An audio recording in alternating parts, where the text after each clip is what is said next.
Hello everybody, welcome back. I'm the Strategy Professor, and today we're going to be looking at our tier list for all roles for 1018. So as always, if you enjoy the content, please be sure to like and subscribe. It really helps out a ton on the channel. Come by, check out the stream. We start around midnight Eastern Standard Time every night, usually go till about 4 a.m. Eastern Standard Time. We'd love to see you. Very friendly, chill community, so come by, check that out. And then just released a support tier list video recently as well, and I do new patch notes, tier list, every patch, and I have lots of guides, topical guides like best one trick, what is dodging, when should you dodge, what about toxicity, how do you overcome toxicity, macro, micro, rotations, anything you can think of. We have tons and tons of informational guides on the channel, so be sure to check all that out.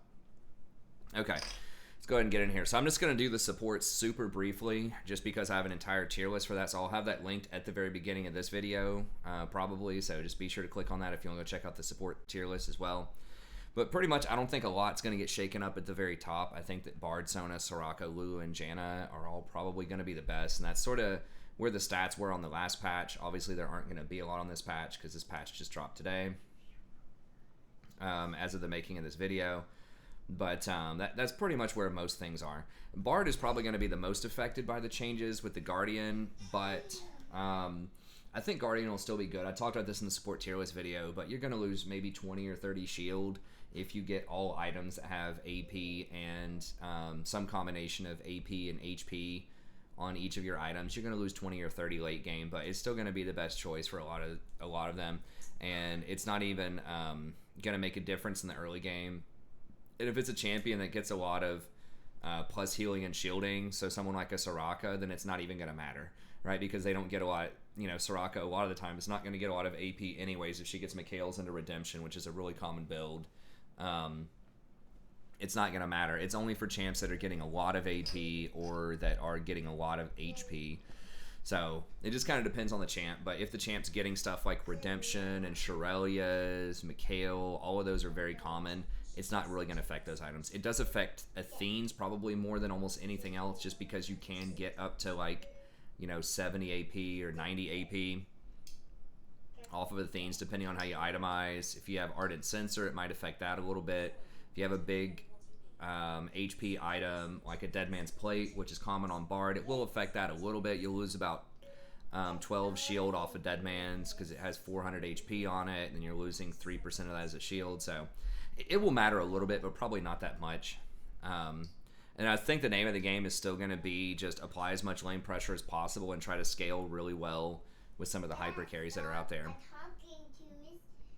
Well, Rory, Daddy's working, okay? Daddy has to talk. If you want me to fix it, I can fix it for you. But yeah, and I think those are going to kind of all just be in there. Now, some of the Aftershock supports are going to be a little bit better. So I think that like Nautilus and Leona are going to be stronger. A little bit, but I still think they're going to have a hard time. I understand, Rory, okay? You can go talk in the other room if you don't want to hear Daddy, all right? But Daddy's got to do this video, okay? Yeah, Daddy's got to do this video.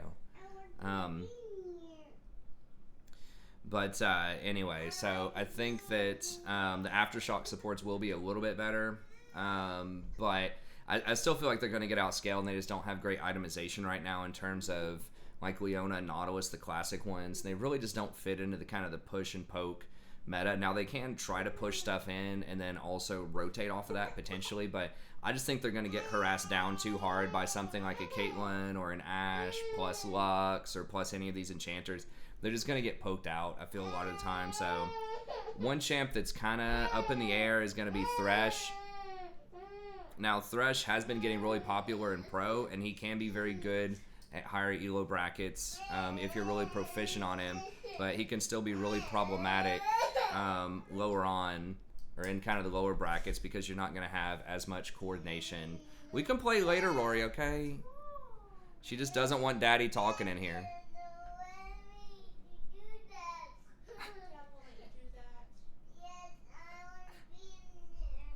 You can be in here, Rory, but Daddy has to talk while he's recording, okay?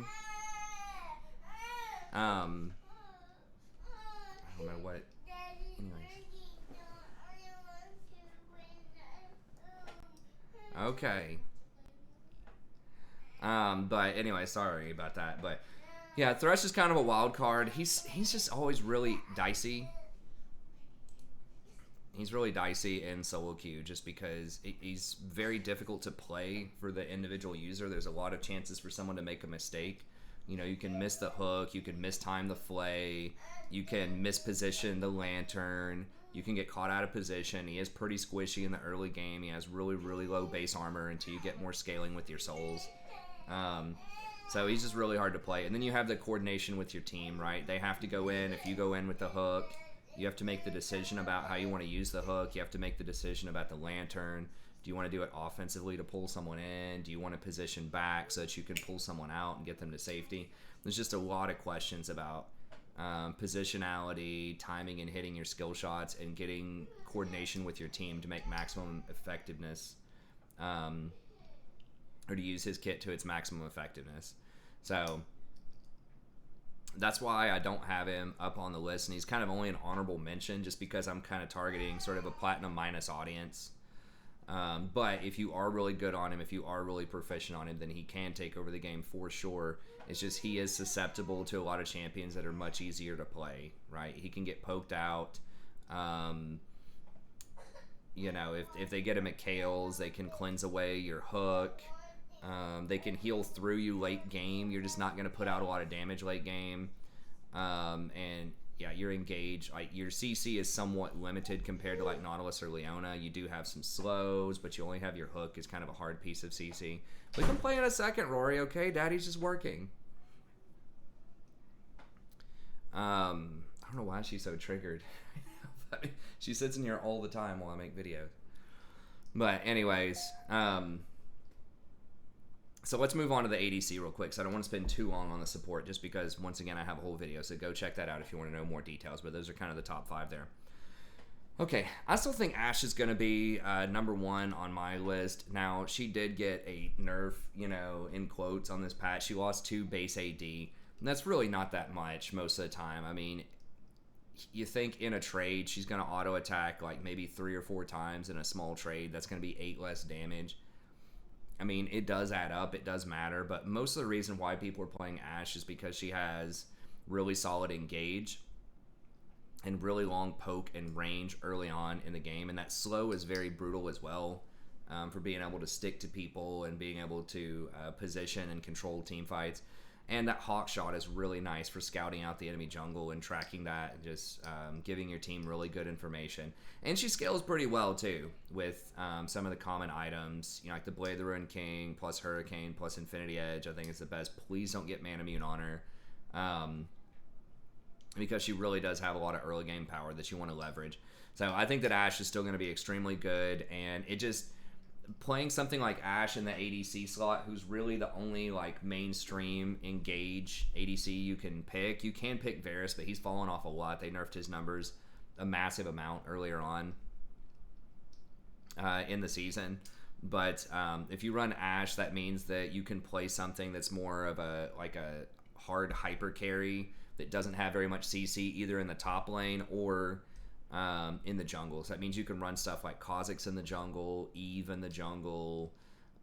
It just frees up a lot of picks, because if you just have a traditional ADC, you've got like a Katelyn or a Jhin who are also really good right now, but they don't have like that super solid engage. Then you have to run engage in the jungle, or you have to run engage in the top lane or in the support role. And there are a lot of other really good options that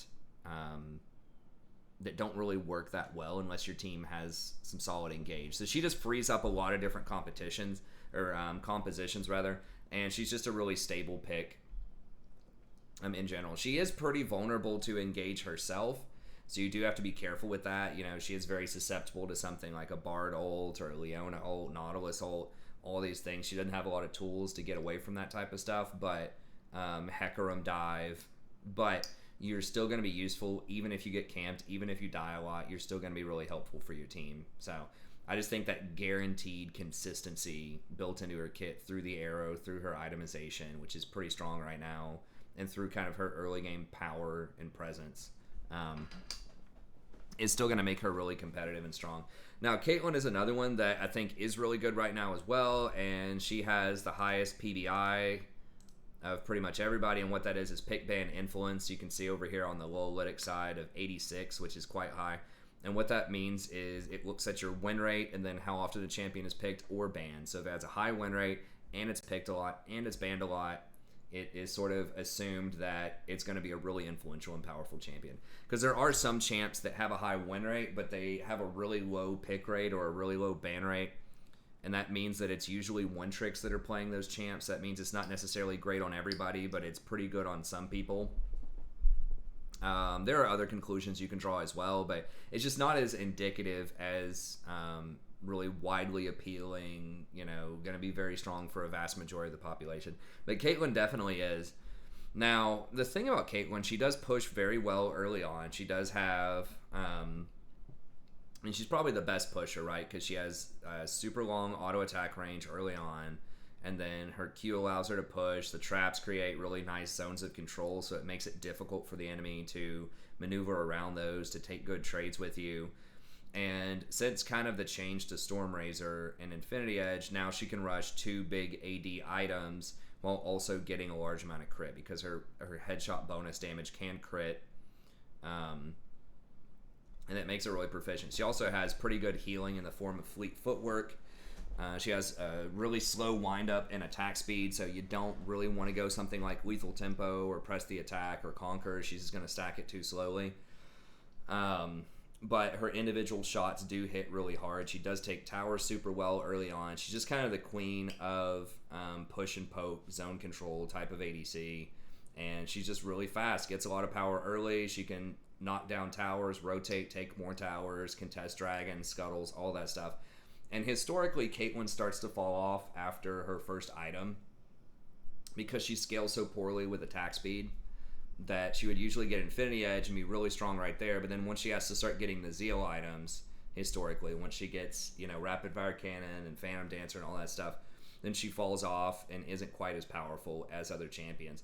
But now she can be strong on 1 and 2 items, right? So she can get Infinity Edge and then Stormrazor, and those are both very expensive, but they have quite a bit of AD on it, right? So the Infinity Edge obviously has 80, and then Stormrazor has 50.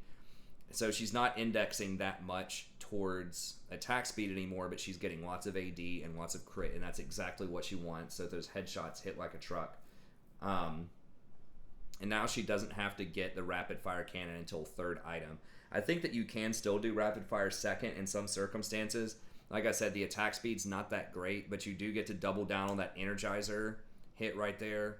So Stormrazor, I guess Rapid Fire really is best as 3rd because it's going to give you that longer range, so you can hit them at a very long distance with the headshot, and then it combines the 120 damage off of Stormrazor with the sharpshooter bonus off of that. So you get the 120 bonus damage here, you get the 120 bonus damage here, and that's 240 damage. Then if you have a headshot, you get all of those modifiers, and all that stuff can crit. Now the bonus magic damage cannot crit, but the headshot modifier can crit. So basically you can just kind of one-tap people really hard.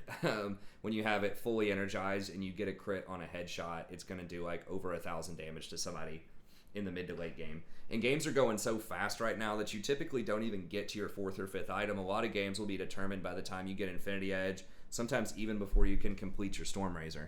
So games are just so fast that she's just not really hitting that weak point where she has to start getting Zeal items, and she can just win the game off of Infinity Edge and Stormrazor a lot of times.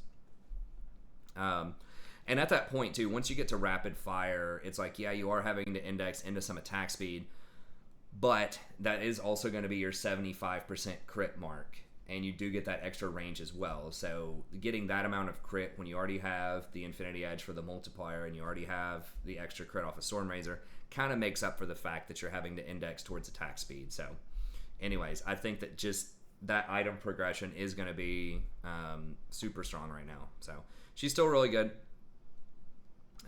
People know that, but I think that's kind of the innovation that people are doing is the Infinity into Stormrazor, and the fact that they've buffed things like her ultimate a million times where it's on a very low cooldown, does a ton of damage, and just some of the other things they've given to her. They did nerf her movement speed by 5 last patch, I think, but it doesn't really matter too much. She's still super strong. It did lower her win rate by like 1.5%, but she's still pretty good. Jen is another one who's kind of coming to prominence a little bit more, and he's sort of the premier early game burst bully type of champ.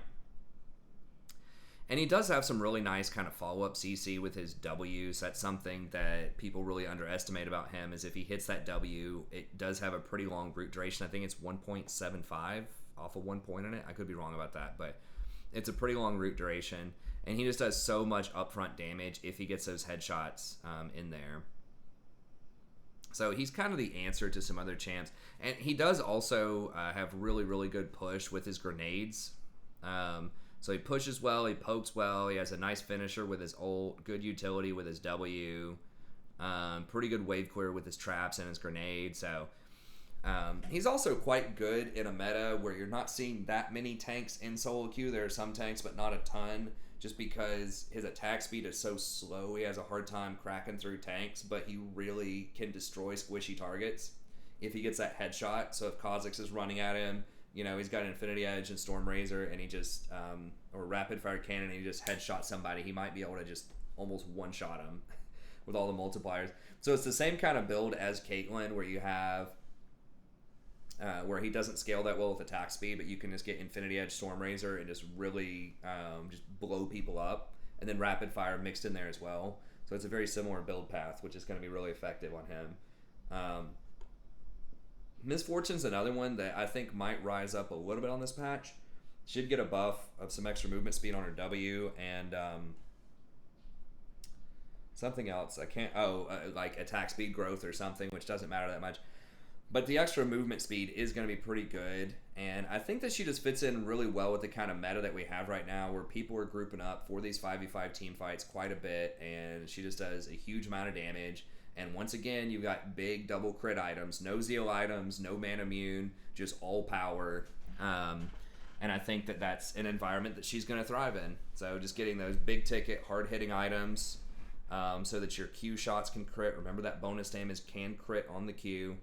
And then your ultimate, each wave on the ultimate can crit as well. So she's really fast, applies great pressure early with the Q bounces as long as you're hitting them pretty consistently. And then the E is a great setup. It's not like hard engaged in the sense of Ashe, but that slow that you put down, even with just 1 point in the E, makes it so easy for a lot of the rest of your team to engage, right? For your Leona, your Nautilus, your Bard, anything from the support role, or your Hecarim to catch up to him and engage. There's a lot to be said for, you know, her E and just how... or even just using her E at a really long range just to slow people, and then using your ult so that it makes it almost impossible for them to run out of it without a flash or a dash. So she's a great combination of early game bully, excellent at rotations, excellent at team fights, a little bit vulnerable to hard engage. You can get something like an Edge of Night to protect you from, you know, like a Blitzcrank or a Hecarim or something if you want to, because lethality does work pretty well on her. So it is a decent utility option. It's maybe a third or a fourth item. But nevertheless, I still think she's going to be pretty strong right now. And then the final one that I'll mention is Twitch. And Twitch did get a pretty significant buff. Now, I listened to LS's notes. If you don't follow LS, you know, watch him. He has some interesting perspectives on things. I disagree with him about a decent chunk of things, but I really like, you know, hearing his opinion on stuff. Obviously, he's a great player. And he's, you know, a really well-respected analyst as well. And I think he was really underestimating just how much this spray and pray actually means in a team fight. It is a lot of extra damage, especially if you have crit on him. Because how spray and pray works is, and that's his ultimate where he can shoot through targets, is he can shoot through an infinite number of targets, but each target beyond the first does less damage, right? And significantly less damage. So it starts off, or for most of it, it's 20% less that you do per target down to a minimum of 40%. So if you fire through 3 targets, then that third target is only going to be taking 40% of the original. Or I guess, let's see, the first one's 100%, second one 80, 60, so 4 targets. The fourth target is only going to take 40% of the original damage. So that is a massive fall off, especially when you think of, you know, that base damage and the crit modifier on it. You're losing out on a lot, right? And this comes up so much on especially level 6 Twitches that try to ambush someone in the middle of a lane at lower brackets, and they try to fire their ultimate through a minion wave. you're actually doing less damage by activating your ult than you would be by just normally attacking them if you do that, because when you go through the minions, it's not per enemy champion hit, it's per enemy hit. So when you fire through 3 minions and you're hitting, like you're firing through a minion wave to hit somebody, you're only doing 40% of the damage. It's like, yeah, so it gives you whatever, 15 extra AD, but you're losing 60% of your damage on your auto attacks by doing that. So a lot of people don't realize that, and they'll just open up and fire through a minion wave, and the enemy takes like virtually no damage because all the damage is reduced by 60%. So for kind of those amateur Twitches or Twitches at lower elo brackets that just don't understand how that works, this is a very, very big change, because now you're only losing 5% per unit down to a minimum of 70. So if you're firing through a minion wave, then even if you fire, you'd have to fire through 7 minions even to get to 70%. So in the same scenario, if you fire through 4 minions in this one, then you're doing 85% of that damage instead of 40%. That's double damage. Double damage, right? It's 100% more damage in the early game on his auto attacks on his ult. And even if you're a savvy, smart Twitch player and you know not to fire through minions, even in a team fight, think about this, right? If you're having to fire through in a team fight like 1 tank and like 1 bruiser or 1 other backline person, and you're hitting their really backline person, their other ADC, if you were to do this normally, if there were 3 targets, right, that you're hitting with your ult, that third target would only be taking 60% damage, right? So 100% on the first one, 80 on the second, 60 on the third. And that's pretty common when people are grouped up in team fights, right? But now with this new system, it would be 90% damage, right? It would be 100%, then 95, then 90 damage. So you're doing 50% more damage. 50%. So read this. I mean, even like if you're just hitting 2 people in a team fight, right? This would be 80% versus 95% on this other one. So like the bare minimum kind of case, if you're hitting multiple targets in a team fight, which you should be, is going to be you're increasing your damage by, 20%, right? So you're getting like 15 more out of 80. Or if you're hitting 3 targets, you're increasing it by 50%. If you're hitting 4 targets, you're increasing your damage on that backline by 100%. And it stacks multiplicatively, right? Because each one of these people is going to be taking even more damage. So it's even more than I'm talking about. So it is a lot of damage, especially for crit. So this doesn't matter. I don't think it matters for on hit. So like Blade the Ruined King or Muramana, I don't think it's going to matter for those, because those don't get affected by spray and pray. It's just your auto attack damage. I think it's just your auto attack damage. However, for crit Twitch, this is going to be a very, very big deal, because not only is it doing more like base damage, but that base damage can crit and get modified by Infinity Edge to do even more damage. So the bottom line is Twitch is going to do an absolute monster, like truckload of damage in team fights or in bad positioned ganks, right, where you're firing through minions. So I think he's going to do a lot of damage, a lot. He already does a lot of damage in team fights. He'll completely delete teams if he's hitting multiple people. But now it's just going to be crazy. So yeah, his single target assassination is not really going to be affected by that very much. But when you start talking team fights and multiple targets, and he has 850 range, by the way, when he turns that on, so it is highly likely he's going to hit multiple targets. You're talking a significant amount of damage. That is not inconsequential when you start saying 50% more damage, 100% more damage. It's very, very big. So anyways, and that's so important for Twitch too, because he really needs to kill people fast, right? He doesn't want to goof around. He only has 5 seconds on his ult, so they have to die in 5 seconds or he loses a ton of power.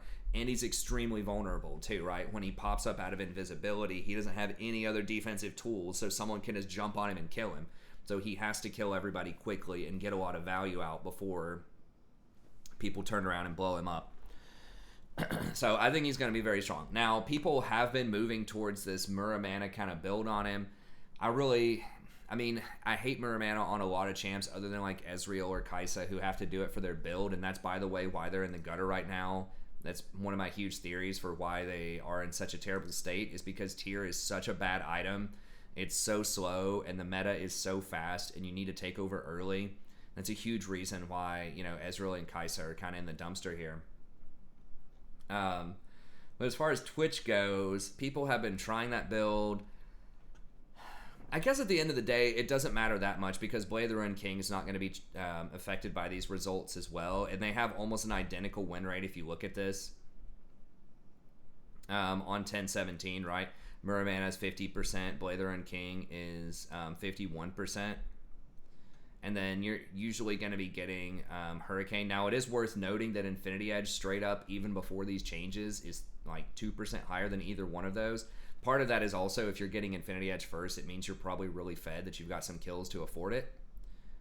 Because it's coming online at about the same time as Blade of the Ruined King. And look, Muramana is not that much faster. People market, oh, well, Muramana is so much faster. It's 2,400 gold. It's 3 minutes faster on average. And how many people are going to be able to leverage that?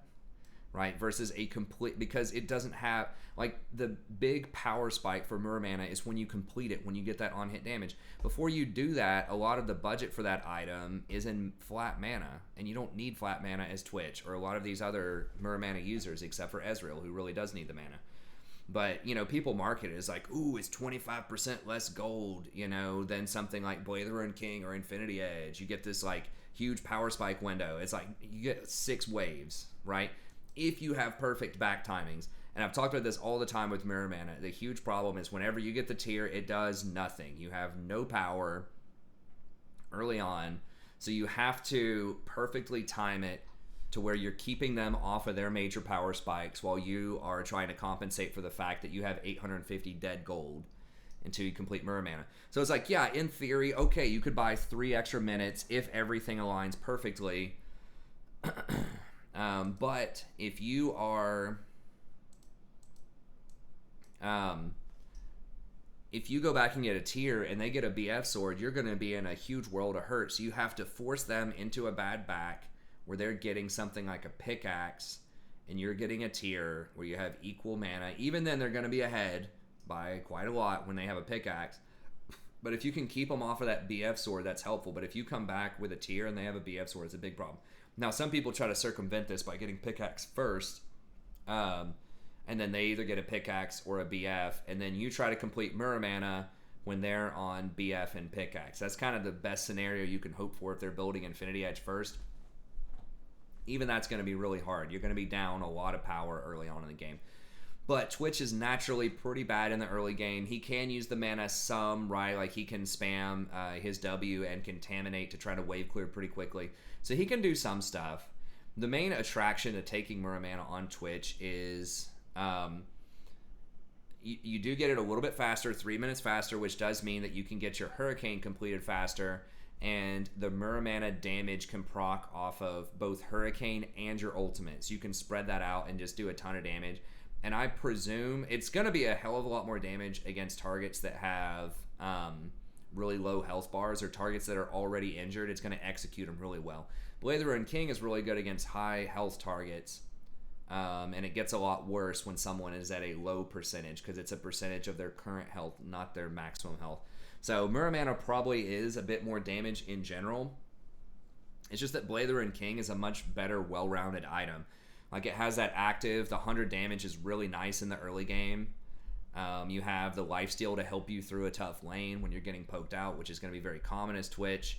And you get not only attack damage, but you get attack speed as well. So you get a lot of tools in your toolkit when you're Twitch, and it's available immediately. It's going to take you probably 10 to 15 minutes to stack up your mana mune before it becomes Muramana.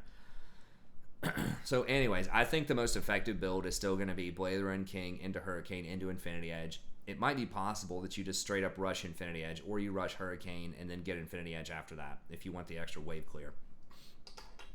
But yeah, that change to his R is going to be a really big deal for crit. Although, once again, maybe not as much for on-hit. So, I think Twitch will be really interesting right now, but you just have to survive the lane phase. And obviously, he's going to be better with someone who scales really well with him, because he's not going to be able to put up a ton of, like, kill threat early some. But, like, if you have a Leona or a Nautilus, it's not going to be as good as if you have something like a Lulu is God mode with him, because she gives the extra attack speed and the extra on-attack damage with pick. So Lulu's super good with him, but then even something like Janna or Soraka or Sona. Like, those champs can be pretty good with him as well. Okay, Galio, or let's move on to mid-range here. I think, or mid-lane, I think that Galio is still going to be probably number one in my eyes. And I had him up there. I didn't have him quite as number one. But now that I've seen him a lot more, I've played against him a lot more, I think that he is going to be very, very strong right now. Now, he did get a 10 damage nerf on his Q at all ranks, so that is going to matter, particularly in terms of his wave clear early. But he just brings so much utility to the mid lane that's lacking a lot, and I think he has very good matchups against a lot of the assassins that are there right now. You notice everything else on this list is an assassin. So your Katarina, your Echo, your Zed, and your Fizz, particularly the AP champs, because he gets that free AP shield off of, I think it's his W. He just gets a passive shield that protects him from a lot of magic damage early on. Then he can itemize into health and, just a bunch of tanky items where it's going to be very difficult to assassinate him. And he takes Aftershock. He does a lot of damage. He's got good wave clear. He has a nice AoE taunt for good peel, potentially good engage, just a lot of CC. And then his ultimate gives him some semi-global map pressure by being able to fly around. And it combos so well with a lot of these hard engage champs also. So when you have a Hecarim run in and use a Galio on top of that to chain that together, it's just a really powerful combination. Or even if you just have something like a Kha'zix jump on the back line to try to assassinate an AD carry, and then you Galio ult on top of that.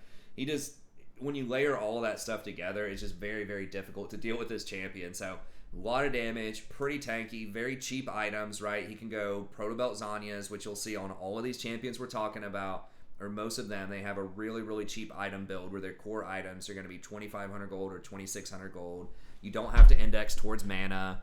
Very common theme, just like I was complaining about with the mirror mana. When you have to buy something like Lost Chapter, it's not a lot of raw power. You're getting mana, which is good, but if you can play a champion that doesn't need that mana, you can index for a different stat and get more value out of it, right? So you got to think of it as you have a certain budget. You're going to have a certain amount of gold in every game, and at certain points in the game, you're likely to have certain thresholds, certain budgets, right?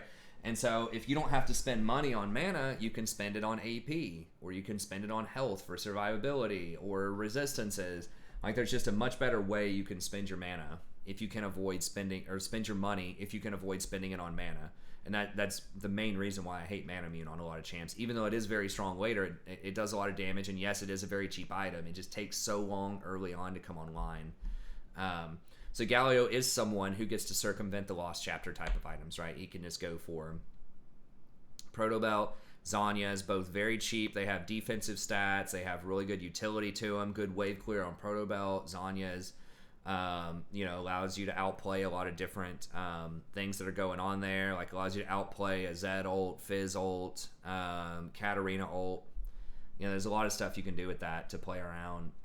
Aftershock gives you some nice survivability to go with that. So he's just a very, very strong, well-rounded champion that has a lot of CC, does a lot of damage, and is very difficult to kill. And that's just a rare commodity right now in the mid lane. He's one of the few tanks that actually works really well in the mid lane. Now, Katarina is another one that I think is one of the best hyper-scaling mid laners out there, just because she gets those resets and her itemization is going to be really strong. So obviously she doesn't index towards mana because she doesn't use mana, but she's a very good abuser of kind of the lifesteal meta right now, in that, for a couple of reasons. Number one, she's very good against the lifesteal meta because her ultimate naturally is going to cut all healing by 60%. And a lot of people forget this. I think it's her, applies grievous wounds, reducing their regeneration. So it doesn't tell you there, but it's 60%. So it's actually 50% more than the traditional grievous wounds, like Executioners or Morellonomicon. It's even stronger than that. So that makes her so good against things like Kane, things like Soraka, even stuff you wouldn't suspect that's going to be running like Conqueror, Ravenous Hunter, Death's Dance, Blade of the Ruined King. So even against stuff like Irelia, Nunu, a lot of these other bruiser type of champions out there, she's going to cut their healing by a significant amount for free. So that means she doesn't have to itemize into Morellonomicon to get that healing reduction, which is very, very strong. So she gets that on the house, and she can opt into 1 and sometimes even 2 healing items herself. So a lot of people are going Dark Harvest on her. You know, sometimes people can go Triumph on her. They can go Conquer on her. I guess Dark Harvest is kind of the flavor of the week. But you do end up taking Gunblade, which does give you a lot of healing as well. It's just the perfect item for her. It's got AP, AD, healing, and it comes with a free extra burst of damage. 175 is a lot for an item active. Plus 30% of your AP, and it slows for 2 seconds so that you can catch up and kill people, and it's on a 40-second cooldown. So it's just the perfect item for her. And then, you know, obviously if you're mega rich, Death Cap is good, but you will see people going Death's Dance on her a decent amount as well. You see that's actually one of the highest win rate items outside of Death Cap. If you get Death Cap second, that means you have a lot of kills. That means you're really balling and you just have a ton of money. Although, to be fair, Death's Dance is basically the same price as Death Cap, so I guess there's not really too much of a valid argument there. But nevertheless, Death's Dance is really nice if you think the fights are going to last a little bit longer, because if you combine this with your Gunblade, then you're going to get 30% healing from all sources. Then you also have Ravenous Hunter, which is going to give you an extra 15% once it's stacked up healing. So you're going to have like 55% healing from all sources. It also delays the damage, gives you the magic resist, the armor, all that stuff. So you become extremely difficult to kill in team fights, which makes it much more likely that you're going to be able to get those resets, right? Because if you can't just one-shot somebody, sometimes it can be really frustrating if you get killed right before someone else on the enemy team dies when you would have had those resets. So it just buys a little bit more time for your team to get those resets, allows you to be more of a sustained damage threat in those team fights. So she does have that semi-defensive option, or you can just go Gunblade into Zanya's if you want to. Although notice Zanya's has a much, much lower win rate than the alternatives, like any alternative. I think too many people rush Zanya's thinking that it's going to save them or that you can do this flashy play. And it's like, sometimes it's good, but I would argue at lower elos especially, a lot of times people do Zanya's and then they die. And there's a huge opportunity cost for Zanya's too if you aren't leveraging it very well, because you're indexing into armor, which in some matchups can be okay, but in other matchups maybe is not the greatest. So it just depends, you know, with Katarina. She does have some interactions that are kind of useful with it, but she does have some other really good options too, right? Like she's got the Death's Dance, 58% win rate. Leandri's 58%. Death Cap, 66%. So I think there are a lot of other potentially really good options. You can go the Morellonomicon if you want to, but once again, I really don't like that build that much. It is better than Zanya's, but you already have Grievous Wounds built into your kit with your R, so you're kind of losing that value. You do still get AP and HP and kind of the magic damage off of that, the magic pen, but I don't know. Either way, she has a lot of sustain. She's very good in the sustain meta because she can cut other people's sustain, and she snowballs super hard off of one item. So she comes online very quick, and she can completely take over the game if she's getting resets, because she has a super low cooldown on her ult. And, you know, her item active is on a very low cooldown too. So very scary champion, very good, especially if the enemy team doesn't have a ton of ways to CC you. She can be quite strong. Okay. Echo's another one who is just really strong, and he can flex to a lot of different roles as well. But he just has a lot of utility that he brings to the table. It's kind of similar to Galio in that he can just do a bunch of stuff. He's not as tanky as Galio, and he doesn't have quite the macro presence, but he's just so sticky, right? He's so fast, it's almost impossible to get away from him because he gets to move like 1,000,000 miles an hour whenever he triggers his passive. He has the potential to get a big AoE stun off of his W, gives him an insane shield, a lot of survivability there, and then of course he can use his ult to reposition, to do a lot of damage, to heal up, you know, half of his health bar.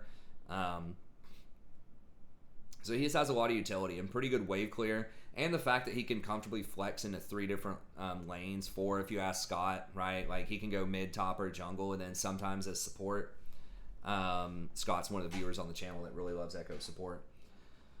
But he's just very good, and he also cheats the curve, like I mentioned before. You know, he doesn't have to index toward mana. He's getting, you know, Hextech into, a lot of times he'll go Zanya's Hourglass, but he could go Lichbane, but he's not having to buy Eludens. You know, he's not having to opt into the double pin, into Morellonomicon and stuff like that. So very cheap items, can power spike really quickly, can push the wave with his Q plus Proto Belt very easily, and then rotate and create pressure inside lane. So I think he's really good, and he does have great matchups into some of these other assassins because he can, sort of like with Zhonya's, he can negate a lot of these other abilities with his ultimate, right? He can just reverse a lot of the burst damage that Fizz, Zed, Galio, that all of these champs might be doing to him with his ult. So very, very good champ out there. And then Zed has the highest PBI right now mid. Now Zed is very difficult to play, so keep that in mind, but he does have the potential to do a ton of damage. He can dive the backline very comfortably and escape if you use your shadows properly. Just does an outrageous amount of damage off of 1 or 2 items if you're hitting multiple shurikens off of your shadows. So there is just a ton of outplay potential that you can do with him, from dodging skill shots, doing tons of damage, escaping, and just repositioning all over the place in fights. He's going to be very good. And he did get some very nice quality of life buffs recently. I think they improved the speed of his shadow, which is going to allow him to make plays a lot faster.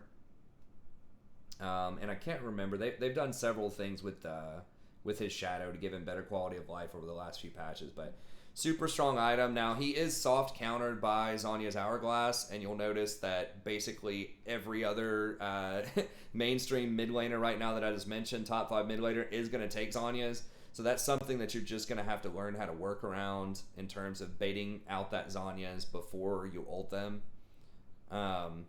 Or just target someone who doesn't have the Zhonya's. So some of his direct matchups can be a little weird because the Zhonya's active screws over your passive, and the fact that it just has a lot of armor on it that they can get an arm guard early, which is going to make it more difficult to all in them. So...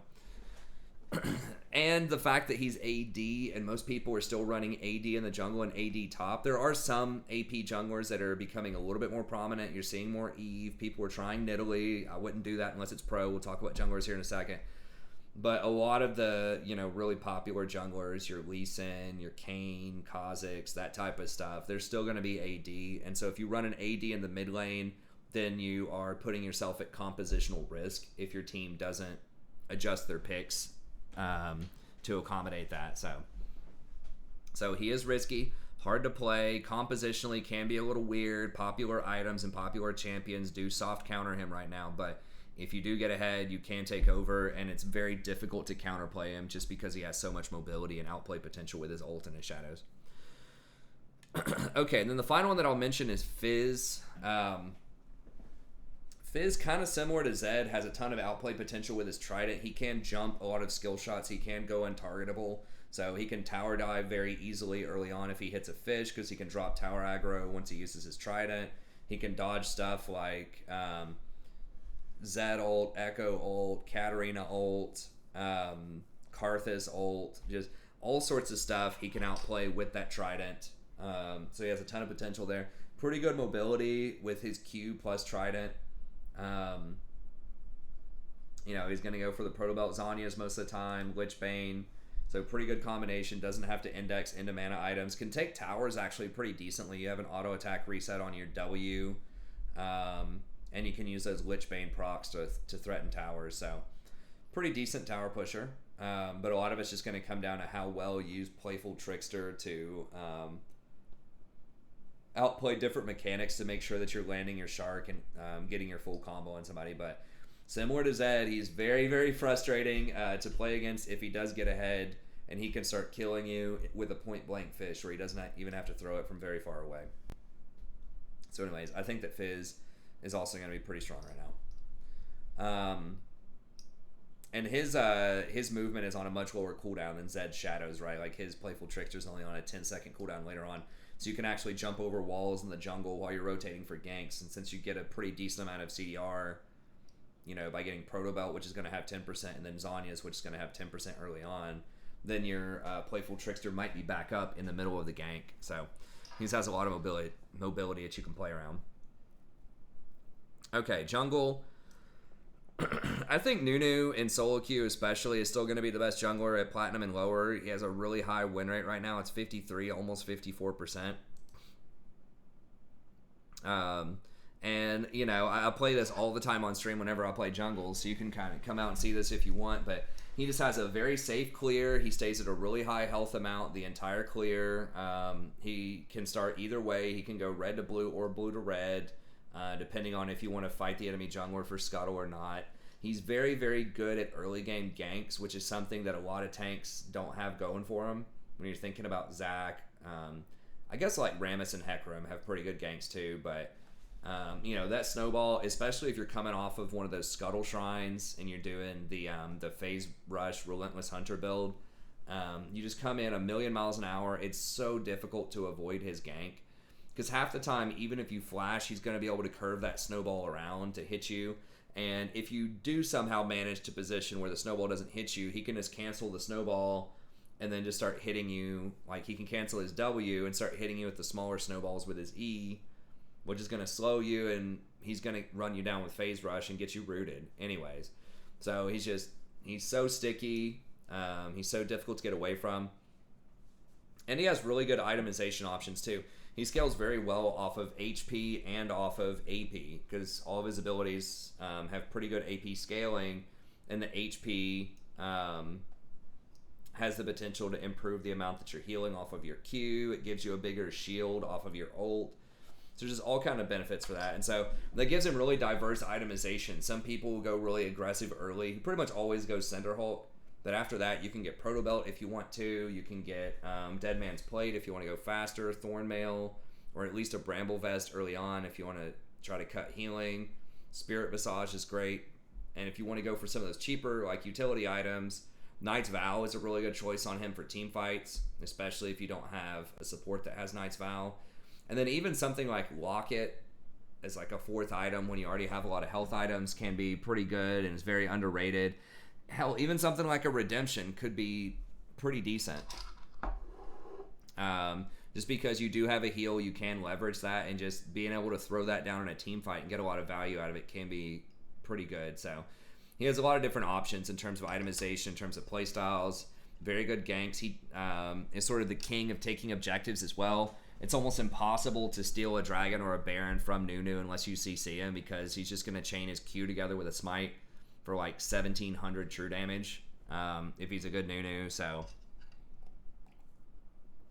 I just think he's super strong right now in the meta. Now Hecarim is someone else who's been rising up a lot, and he's even getting played in pro some. He does have a pretty good early game. One thing that's held Hecarim back in the past that I've really critiqued, and I've suggested doing this, and now people are actually doing it, not because I said it, but they're just kind of figuring it out, is the early Cinder. Like, Hecarim's really weird because his AD ratios are pretty terrible. Like, his W doesn't have an AD ratio, neither does his ult, and it's like, so it feels bad to go something like Warrior on him, so you have to go Cinder Hulk, but you don't get a lot of other health items for a while, right? Usually you want to go Trinity Force as your first major item. That only has a little bit of health, so it doesn't benefit Cinder Hulk that much. And then after that, you know, you might have to go for Spirit Visage or some of these other things. But it's just that Cinder Hulk plus Triforce just doesn't have a lot of synergy, and it really doesn't let you leverage his power of early game ganks and just like level 6, you know, tons of pressure that he can put out. So what a lot of people are doing is they're just getting the Skirmisher Saber, or sometimes just sticking with the initial jungle item, and then they're rushing straight to Trinity. So they're just going like Skirmisher Saber into Boots, into Sheen, and then just finish Trinity. Then that gives you a lot faster power spike, allows you to get that Trinity faster, allows you to have more powerful ganks. And so people are going for kind of this phase rush ghost, just run around everywhere, try to make plays. And yeah, a lot of people are sitting on either this Hunter's Talisman, or they're going for like I said, the Stalker Saber if you want that, and then going from there. And then Death's Dance is kind of the other major innovation, because you do a lot of magic damage and you do a lot of AD damage, and so being able to heal off of both of those can be pretty nice. So you just kind of want to skip the Cinder Hulk and then go for Trinity. So if you look at this, the blue Cinder Hulk, which is the most common sort of jungle enhancement, is 51% win rate, and then the Trinity Force is 54, almost 55% win rate. And then your second item, Death's Dance, is going to be 60% win rate. So this combination where you do Trinity Death's Dance is going to be 60% on second. This one where you do Cinder Hulk into Trinity is going to be 55%. So you're getting almost a 5%, 4 to 5% bigger win rate off of that build path, right? Which is just skipping the Skirmisher Saber, going straight to Trinity Force.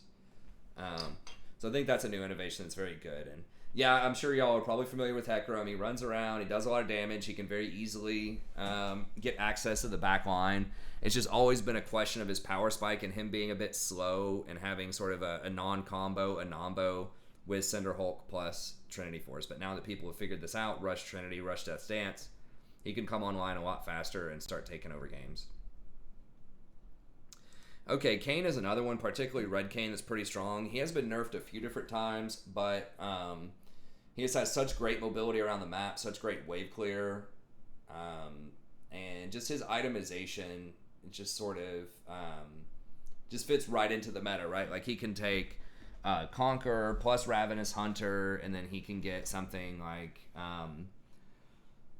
Warrior into Black Cleaver into Death's Dance, and you bring a lot of utility. You've got the Armor Shred for your team, you have the healing, you have the sustain, you have the knock up. So you just have a lot of just really good disruption and potential AoE damage in team fights. So that's pretty good. And even the blue form can be decent, I think, just because you can run around the map so quickly and make macro plays and just kind of delete those squishies with a full combo. So I think that Kane is going to be pretty good right now. You know, if he doesn't get a lot of his stacks early, that can be a problem. But most of the time, you're going to be able to get some pretty decent stacks, even if you don't have super successful ganks. If you just get a few stacks, you can still get that transform pretty quickly. Now, Kha'zix is another one who did get nerfed last patch a little bit. But I still think he's pretty good at 52%. He does take the single target camps really quickly, and he can snowball very hard if you get some successful isolation ganks. So you're just going to go Warrior, then utility items, either Dustblade or Ghostblade, and you're just looking to usually like jump over walls invisible and catch people off guard and blow them up. So he doesn't have a ton of CC. I will say, it doesn't say that here, but a lot of people have been evolving the W, I've noticed early on, and that does give you the little bit of extra utility that you might be missing. I don't know if it's first or second, but that W slow is insane. It's something like 3 seconds of a 90% slow, 2 seconds of a 90% slow. So it's just very, very strong and just really allows you to stick to people, and they're just not getting away, right? If your E's up, your W's up, it allows you to really run people down and get some of those kills. So I think he is one of the better assassins. He's super frustrating. It's very hard to deal with him when he can come over walls invisible and you're not able to target him or even see him coming, even if you have control wards down. So he's one of the most frustrating assassins out there. Sorry, just getting a little tired here. I need to go to sleep for a little bit. Fiddlesticks is the last one that I'll mention. He can still be quite a menace. He has very good CC, you know, with his fear. Excellent AoE damage, still has the silence, very good wave clear, some of the best clear in the business. He can clear multiple camps at the same time. Pretty good on Dragon, pretty good on Rift Herald. So I'm not really sure why he fell out of the meta. He can be invaded and bullied a lot early on, so he's not going to be able to 1v1 a lot of the other meta junglers like a Kane or a Kha'zix pretty much ever. So there is that. He can get bullied, he can get run out of juggle, but excuse me, if you could just power farm to 60, there's to 60. If you can power farm to 6, get your ultimate, and then maybe even take advantage of a couple of opportunities if you see them where you can just kind of show up. I think that he can be strong. I know that people were trying Predator on him for a while there. It's like people were kind of back on the electrocute train. But I really wish Predator didn't alert people that you were coming in. I think that would definitely make the rune better, but either way, it is difficult to gank if you don't have an ult and they're not overextended, but in the early game. But if you can somehow get behind him and just put that fear on him, sometimes that's enough if you have a very aggressive lane, like a Leona Draven bot lane or something like that. Maybe they just need that slight edge, right? Just that little bit of disruption you can provide by walking up to gank in order to blow somebody up. Okay, and then top lane really quickly. I still like Darius the best in the top. He's just sort of a default, very good sort of noob stomp champion, right? He just goes up there. If he wins a couple of fights, he can completely take over. It's very difficult to gank him once he gets ahead just because you can have so much healing and just so much upfront damage. And if he does kill somebody and gets that reset, he's probably going to be able to kill more people as well. So I just think he's really strong right now. And I'm not sure. I think people are still on the Trinity Ignite Ghost plan.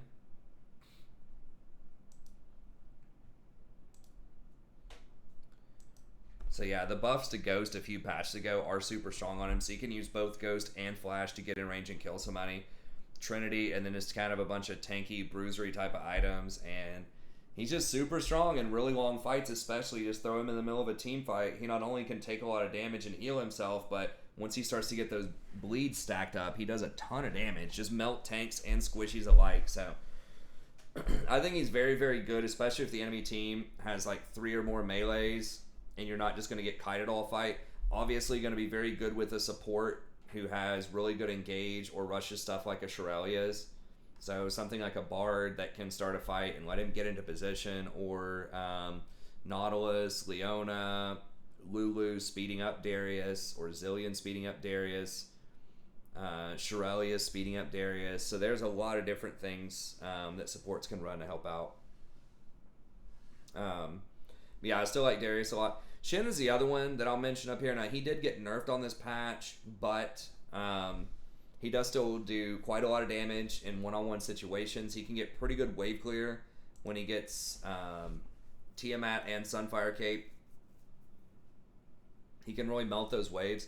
And then, of course, you have that ult to influence fights across the map, which is going to be pretty strong. So he does bring some nice utility in the form of the protection with the ult, and your W can also protect you and your allies from ranged attacks, which is pretty nice. Excuse me. So yeah, I think he's going to be pretty good overall. Singed is another one that is really underrated, I think, but undercover is actually quite good if you get the correct items on him. So if you rush the Rylai's Liandry's, Rylai's is a really underrated item. It's only 2,600 gold, has 90 ability power on it, which is massive. But a lot of people don't get it just because they can't leverage that slow very well, or they need mana, they just need something else in their power spike. But Rylai's works great on Singed. It allows you to run away, play a lot safer, keeps people in your smoke, and it works super well with Liandry's as well, because they're going to be getting slowed by the smoke, which means they're taking double damage from Liandry's. Okay, it looks like he's doing Predator, damaging attacks or abilities in the effect. I'm not sure about that. I had liked the Conqueror Singed a lot, just because you can heal off of your smoke if you get that fully stacked.